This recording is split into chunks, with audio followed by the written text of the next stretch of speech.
तो अंग्रेजी में ना कुछ ऐसे नियम होते हैं जो कहीं लिखे नहीं होते पर रोज परेशान करते हैं। तो सोचा क्यों ना आज इन्हीं अनकहे नियमों की गुत्थी को सुलझाया जाए। कभी सोचा है, ये जो अंग्रेजी के सबसे छोटे छोटे शब्द हैं, अ, एन, मच, मेनी, यही सबसे ज्यादा सिर क्यों दुखाते हैं? है ना अजीब बात। चलिए आज इसी पहेली को सुलझाते हैं। और इसको समझने के लिए हमारे पास एक बहुत ही मजेदार चीज है, मध्य प्रदेश की 9वीं क्लास की एक इंग्लिश वर्कबुक। जी हां, इसी से हम अंग्रेजी के पीछे का लॉजिक पकड़ेंगे एकदम सिंपल तरीके से। तो तैयार हैं? चलिए शुरू करते हैं। देखिए, हमारा मकसद सिर्फ नियम रटना नहीं है, बल्कि ये समझना है कि ये नियम बने ही क्यों हैं, इनके पीछे का क्यों जानना है। तो सबसे पहले हम बात करेंगे उन शब्दों की जो चीजों को नाम देते हैं और उन्हें गिनने में हमारी मदद करते हैं, यानी आर्टिकल्स और क्वांटिफायर्स। अच्छा, आर्टिकल्स ए, एन, द लगते तो बहुत छोटे हैं पर हैं बड़े काम के। अब देखिए, नियम बहुत सीधा सा है। एन लगता है वाउल साउंड के पहले और ए लगता है कॉन्सोनेंट साउंड के पहले। और सबसे जरूरी बात क्या है? साउंड, अक्षर नहीं आवाज। इस पर ध्यान देना है। अब जरा इस पहेली को देखिए। He is dash engineer but his wife is dash European. Engineer के पहले क्या लगेगा और यूरोपियन के पहले? दोनों की शुरुआत तो ई से हो रही है, तो क्या जवाब भी एक ही होगा? सोचिए जरा। और ये रहा जवाब, एन इंजीनियर, क्योंकि इंजीनियर की आवाज ए से शुरू होती है जो एक वाउल साउंड है। लेकिन अ यूरोपियन, क्योंकि यूरोपियन की आवाज य से शुरू होती है जो एक कॉन्सोनेंट साउंड है। देखा, सब खेल आवाज का है, स्पेलिंग का नहीं। चलिए अब आते हैं क्वांटिफायर्स पर, मच और मेनी। इसमें भी बहुत लोग फंसते हैं। नियम एकदम आसान है। जो चीजें गिनी नहीं जा सकती जैसे पानी, चीनी, उनके लिए मच, और जो चीजें गिनी जा सकती हैं जैसे किताबें, दोस्त, उनके लिए मेनी। बस जैसे वर्कबुक के इन एग्जाम्पल्स को ही देख लीजिए। हम पूछते हैं हाउ मेनी पेजेस, क्योंकि पन्ने तो हम गिन सकते हैं, है ना, 1, 2, 3। लेकिन हम कहते हैं हाउ मच वाटर, क्योंकि पानी को तो नहीं गिन सकते। बस यही छोटा सा फर्क है। चलिए अब बात करते हैं किसी भी सेंटेंस के इंजन की, यानी वर्ब्स और टेंस की। यही तो हैं जो वाक्यों में एक्शन भरते हैं, उनमें जान डालते हैं। टेंस हमें बस ये बताते हैं कि कोई काम कब हुआ, भूतकाल में, वर्तमान में या भविष्य में। जैसे यस्टरडे शब्द आते ही पता चल गया कि बात गुजरे हुए कल की है, तो हमने वेंट यूज किया। द बैंक गिव्स इंटरेस्ट, ये एक सच्चाई है, वर्तमान की बात है। और यू विल फॉल डाउन, ये भविष्य की एक संभावना बता रहा है।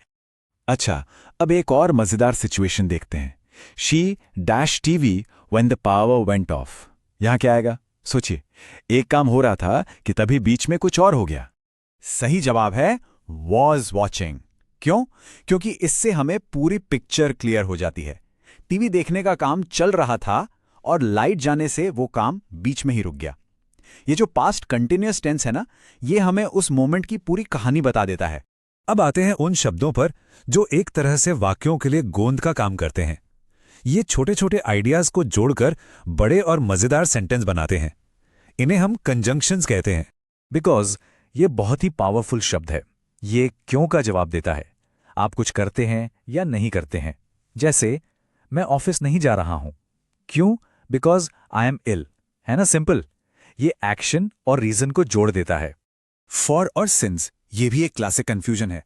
याद रखने का आसान तरीका है, फॉर बताता है कितनी देर तक, एक ड्यूरेशन, जैसे फॉर 3 years, और सिंस बताता है कब से, एक स्टार्टिंग पॉइंट, जैसे सिंस मॉर्निंग। एक है ड्यूरेशन, दूसरा है स्टार्टिंग पॉइंट। चलिए एक और फिल इन द ब्लैंक देखते हैं। Walk carefully dash you will fall down. यहां एक चेतावनी को उसके नतीजे से जोड़ा जा रहा है, तो खाली जगह में क्या आएगा? यहां आएगा अदरवाइज, यानी नहीं तो। ध्यान से चलो नहीं तो गिर जाओगे। ये शब्द एक तरह की शर्त रख देता है, अगर पहला काम नहीं किया तो दूसरा हो जाएगा। ये चेतावनी को सीधे उसके अंजाम से जोड़ता है। और अब हम आ गए हैं अपने आखिरी हिस्से पर। यहां हम उन शब्दों को समझेंगे जो वाक्यों में सलाह, जरूरत या संभावना जैसी अलग अलग परतें, एक तरह का फ्लेवर जोड़ते हैं।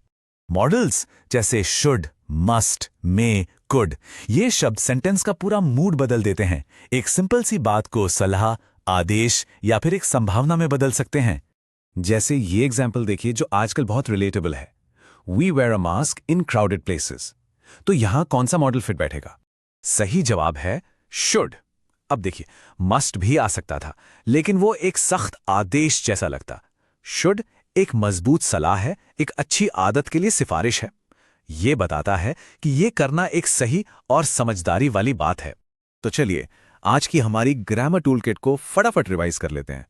आर्टिकल्स चीजों को एक पहचान देते हैं। वर्ब्स एक्शन दिखाते हैं। क्वांटिफायर्स चीजों को नापते तौलते हैं। कंजंक्शंस आइडियाज को जोड़ते हैं। और मॉडल्स बातों में सलाह और नयापन लाते हैं। यही है इंग्लिश के असली बिल्डिंग ब्लॉक्स। और जाते जाते एक सवाल आपके सोचने के लिए, ऐसे और कौन से अनलिखे नियम हैं जिन्हें हम और आप रोज इस्तेमाल करते हैं पर शायद हमें पता भी नहीं होता? क्योंकि आखिरकार भाषा सिर्फ नियमों की किताब नहीं है, ये तो एक जिंदा चीज है। आज हमारे साथ जुड़ने के लिए आपका बहुत बहुत शुक्रिया।